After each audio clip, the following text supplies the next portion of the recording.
It was just past 11 p.m., and I was in the back room of our building, moving boxes around. It was just a regular hardware store, and I was an overnight stalker there.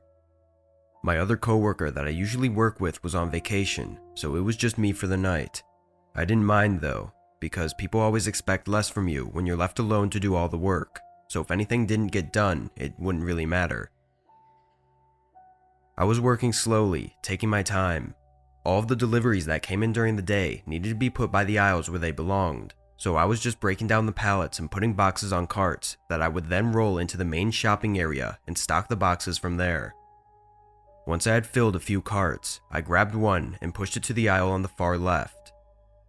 It was raining, or maybe even storming, pretty heavily outside, though through the rain, I thought I heard something from the front of the building. I didn't really care, not even crossing my mind for a second that it was anything other than the building making noises. I took a few boxes and started stocking, humming to myself to save me from the boredom. But then again, I thought I heard something. I walked down to the front of the store and looked all the way at the other end where the front door was. There didn't seem to be anything or anyone.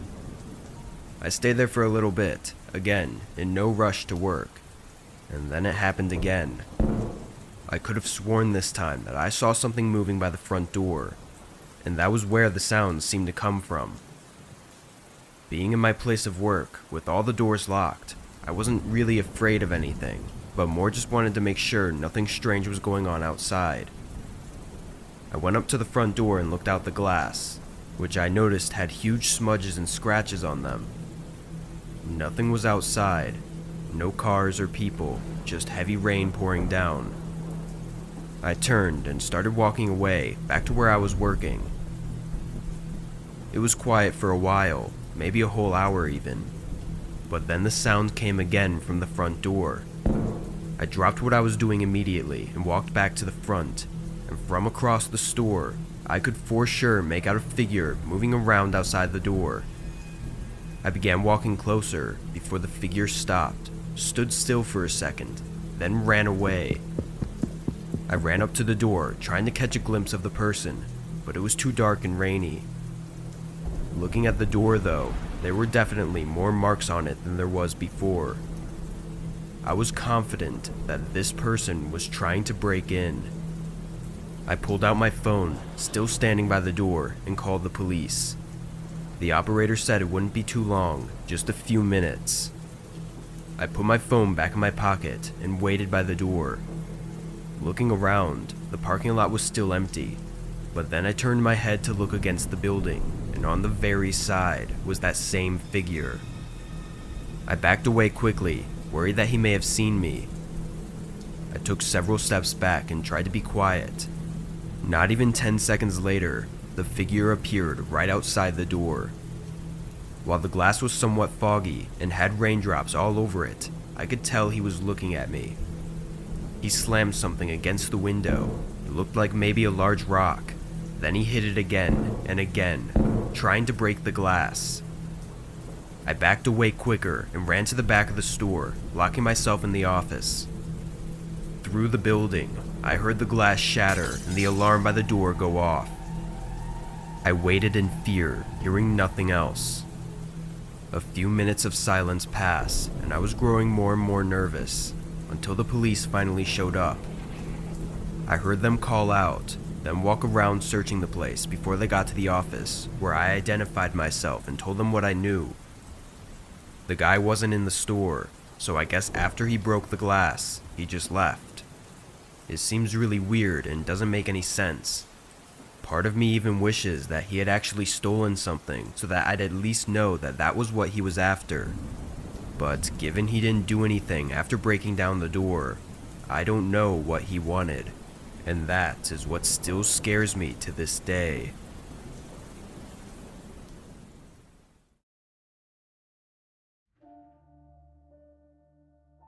I used to be a bus driver for the local suburban kindergarten and elementary schools. After nearly 15 years, I retired from that job and started driving for the buses in the city where I lived. I loved my job driving kids around, but but as I got older, it became more difficult for me to put on a smiling face every day and interact with energetic and chaotic children. Driving in the city, the bus lot was only a 10-minute walk from my apartment, and the passengers would mostly just get in and out. While the actual driving part of the job was more stressful, I still felt a sense of relief compared to before. Anyway, the city bus company I worked for had buses running 24/7, though at night they only have a few buses out, and they would just run longer routes. Few drivers actually wanted these shifts, so all of us day drivers were forced to do 2 night shifts every other week. It wasn't horrible, aside from it messing up my sleep schedule. There were less passengers and the roads were more empty, so the job was much more relaxing than it was during the day. It was somewhere between 2 and 3 a.m. this night, and nobody was out. I drove my normal route several times over the course of an hour, and not a single person needed a ride. I maybe only saw 4 or 5 people total even walking outside. I pulled up to the last stop of the route and parked. Not to pick anyone up, but just to take a quick break while it wasn't busy. I leaned my head on the back of the seat and closed my eyes to rest them. I was being sure not to fall asleep, but soon a knock came at the door. My eyes shot open as I was startled by the sudden noise. An older man was standing at the door looking at me. I made a nervous and awkward smile, then opened the door. He stepped in and scanned his bus pass, then went to the very back of the bus and sat down. Nobody else is out, so I can drop you off wherever you need," I yelled, turning my head slightly towards the back. There was a really awkward few seconds before I turned back forward and started on the road again.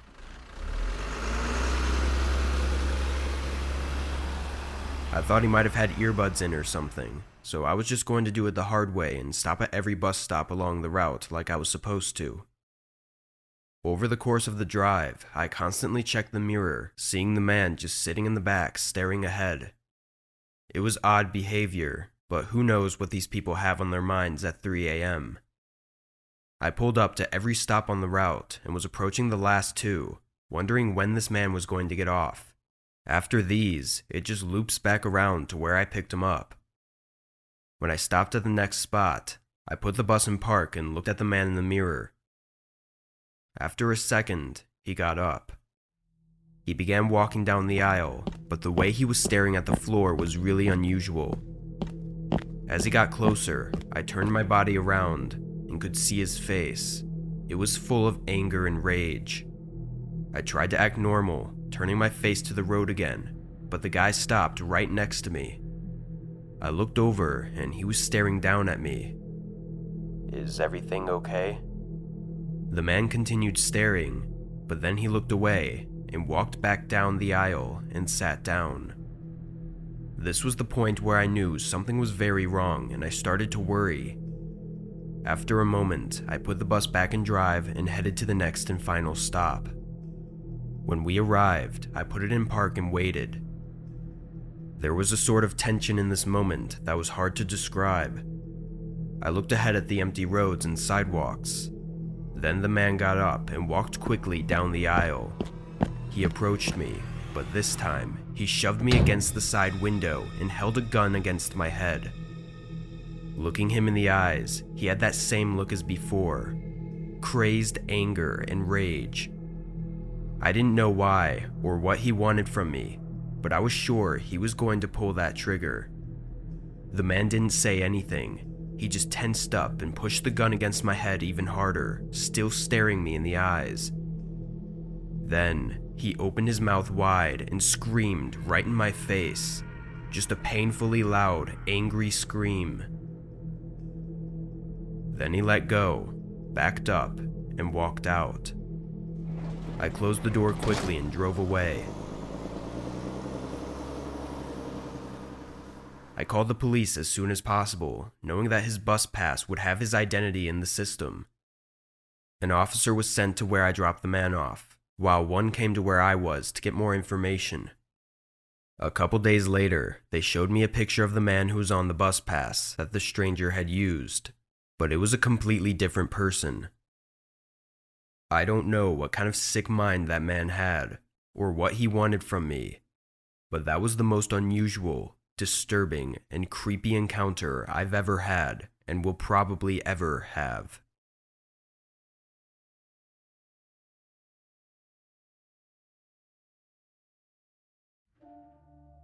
I worked at a library in my mid-20s up until my early 30s. I worked overnight shifts there as a stocker and reorganizer. When I applied, I was told I'd be working mid-shifts, but a few months later they decided to open a new overnight position. This place was huge and was an old stone building in the center of town, repurposed into a library. Being so large though, stocking and reorganizing the books became too much for us employees to do consistently throughout the day. Nobody wanted to do the night shift though, mainly because they only opened a single position, meaning whoever it was would be alone all night. I really didn't want to do it either, but they offered to increase pay by $2 per hour for overnight shifts. That was a big deal for me at the time, so I took it. A few months in, everything was going well. Even though I was technically doing the same job as I was when I worked mid-shifts, it was a completely different job. I didn't have to interact with customers, waste time helping them, or anything. I just did my work, listened to music, and nobody bothered me. Over the following months though, I strangely started to become less and less comfortable while working. It was weird because I figured I should be getting more comfortable as time went on. But I began thinking about how old the building was, and it kind of creeped me out. Sometimes I'd look up from the bookshelf and see the empty, dark room with what felt like hundreds of aisles where anything could be hiding. I'd pull my headphones out and listen, hearing nothing but silence, which for some reason made me feel even more creeped out. But then one night when I was doing my usual, listening to music and stocking, I heard something from the other side of the large room. I stopped moving for a moment as it registered in my head that I did actually hear something. Then I pulled out my headphones and looked up. I kind of just stood there for a few minutes, scared to move. I was waiting for something else to happen, but nothing ever did, so I went back to my work. This time I left my headphones out though. I finished rearranging the shelf, then I rolled my cart to the back to grab all the book returns. But that's when I heard it again. This time with my headphones away, I could confirm it was inside the building, and I could tell it was the sound of something falling on the ground. It might have sounded just like a small book hitting the floor, but in such a large, quiet room, it echoed loudly. Again, I froze and just stared in the direction I heard the sound coming from. Considering the building was full of books, it didn't seem unlikely for a couple books to fall down randomly, but that didn't really make me feel any more comfort. Something felt off, like I was being watched. My head started doing that thing again, going through every reason to be scared of the place, and I was trying really hard not to panic. I knew the likelihood of it just being a book falling off the shelf was high, and I also knew that I'd often get into my head and scare myself for no reason, so I got myself to walk over and check. I walked slowly through the aisles of bookshelves, looking down each one.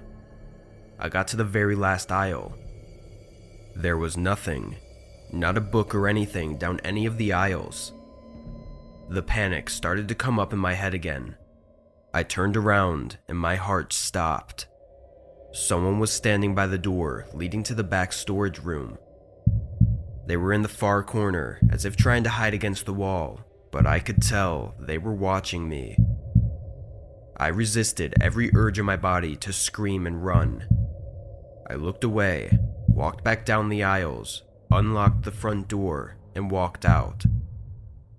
As soon as the door closed behind me, I sprinted around the back of the building to my car and locked myself inside, then called the police. I was shaking and crying. When they arrived, I came to the front of the building and waited while two of them searched inside, but they came out alone. Apparently they didn't find anyone. My mind immediately thought of how I should have locked the front door after I got out, but I was so afraid I didn't even think about it. My manager had us do a stock count and everything in the following days, but nothing seemed to be out of the ordinary. No large amounts of stock missing. It made everyone question why the person was in the building, or if there even was a person at all. It really sucks because a lot of my coworkers thought that it was just some weird trick to get me out of working night shifts. I know what I heard though. There was no mistake, and I know what I saw too. Despite that horrifying night, I still kept my job. They were nice enough to let me do mid-shifts for a month before going back to nights. After that though, nothing else ever happened. I'm just left with the mystery of what that man was trying to do.